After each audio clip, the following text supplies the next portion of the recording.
everyone experiences stress, but the types of stress that people experience and the ways that people respond to them is different. So we can usually think about 3 different categories of stress. We might have major life events, typically have an event associated with them, and they're a big deal, like death of a parent. We can also think about chronic stressors, which are different from life event stressors because they're not necessarily characterized by any one event. There's no real clear onset as to when it begins, and there's no real clear offset as to when it ends. There's a lot of uncertainty in that. So it's a long-lasting, uncertain kind of chronic stress. So certainly the COVID-19 pandemic would fit in that category. The third category of stress, where we focus in my lab usually, is on daily hassles. And these are things that might actually seem really minor in comparison to the major life events and the chronic stressors, but they do really matter. So these are things like arguments or getting stuck in traffic. They might seem rather minor, but they can pile up over a series of days, and they have a really powerful influence on our health and well-being. So we know that stress is typically bad for us. It's worse in terms of our mental health, our physical health, and our cognitive functioning. And these different kinds of stress also work together to make things even worse. So the chronic stressors, when those are happening, can be compounded by piling daily stressors on top of them. So we've shown in my lab, for example, that when people experience these chronic ongoing stressors, and then they have the daily stressors like the arguments on top of them, they feel a lot more tired than usual. So if you've felt extra tired during this pandemic, you are not alone, right? You're experiencing this chronic stressor, and then life doesn't stop just because we're in a pandemic. There's still stressful things that are getting piled on top of that. So the consequences of stress depend on both the person and the situation. So people are different, and they're different in really important ways. We see in these emojis the visual representation of how people might be different when we just focus on emotions, right? So one emoji looks like they're crying, they're laughing so hard, and then there's one emoji that looks pretty sad, and there's a range in between. So this reflects the differences between people. But it's also important to note that the days that these people experience are different as well. So even the laughing person has a day of sadness, and the sad person, likewise, can have days of laughing. So it's really important to focus on both the differences between people as well as the changing circumstances that people find themselves in day to day. And in my lab, we focus on both. So the types of stress that people experience and the ways that people respond to them is different. And so Tina Fey has this visual where she's got her ideas about daily stress levels of various jobs. So on the y-axis, you can see the scale is totally ridiculous. So on the vertical axis, she starts at 5, and then she goes all the way up to 1 million. And on the x-axis, so the horizontal axis, she's got all the various jobs that she thinks she might want to talk about in terms of their stress level. So she's got writing for SNL, and then next to that, acting on SNL, which she thinks is significantly different from her 30 Rock writing job. And then going up to coal mining in the US, next to coal mining in Chile, and then dropping way back down to being a baby.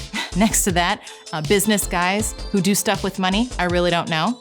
The highest bar on her graph is active military service. And then she ends with managing a Chili's on a Friday night. So she's a comedian. It's certainly meant to be silly, but it also highlights that the experiences that people have and individual perceptions that people bring to those experiences matter a lot for how we process stress. So in my lab, we use what's called a daily diary design, where we ask the same set of questions every day for a set of consecutive days. So when we use this method, we can capture the differences between people as well as the differences that fluctuate day to day. We can use this method to examine how people respond to stress when it happens to them. So one of the ways that people respond to stress is through their emotions. So typically stress is corresponding with an increase in negative emotions, and that's called emotional reactivity. So the idea that you can be going along, living your life, nothing stressful is happening at that moment, but then suddenly a stressor appears, and you may feel you're sad, you're angry, you're upset, Even a mild amount of those feelings would classify as an emotional reaction. So you're having emotional reactions to those stressors. So what we did to try to understand that process is we collected data from over 1,000 adults from all 50 states in the US, and we called them every night for 8 consecutive nights, and they responded to telephone interviews where we asked them about their days and their feelings and their stressful experiences. So on the y-axis, which is the vertical axis, we have psychological distress, which is a psychological principle that indicates negative affect or feeling bad emotionally on a given day. And so a higher score indicates more distress. On the x-axis, we're looking at the differences between types of days. So we have days where nothing stressful was experienced, and we compared that to days where participants reported that something stressful did happen. The slopes, the lines within the figure, indicate that reactivity or that shift in negative emotions that corresponded to an increase in stress. And so we have 3 different lines, one for each education group. The steepest slope in this figure are for those people who did not finish high school. And this indicates stronger emotional reactivity to stressors. So people who did not finish high school showed a bigger increase in psychological distress when they encountered stressors. And this is in comparison to people who finished high school or college. So the main take-home message would be that education is an important factor in helping to promote resilience. From a lay perspective, you could say, like, stay in school. I mean, this is essentially showing the benefits that accompany the education, access to resources. There's lots of things that education helps us to prepare for in terms of dealing with stressors. We've also looked at stress processes during the COVID-19 pandemic. So we collected data from over 500 adults across the US in March and April of 2020. And we were interested in predicting stress associated with COVID-19. And that's what appears on the y-axis, the vertical axis, where a higher score indicates more stress associated with the pandemic.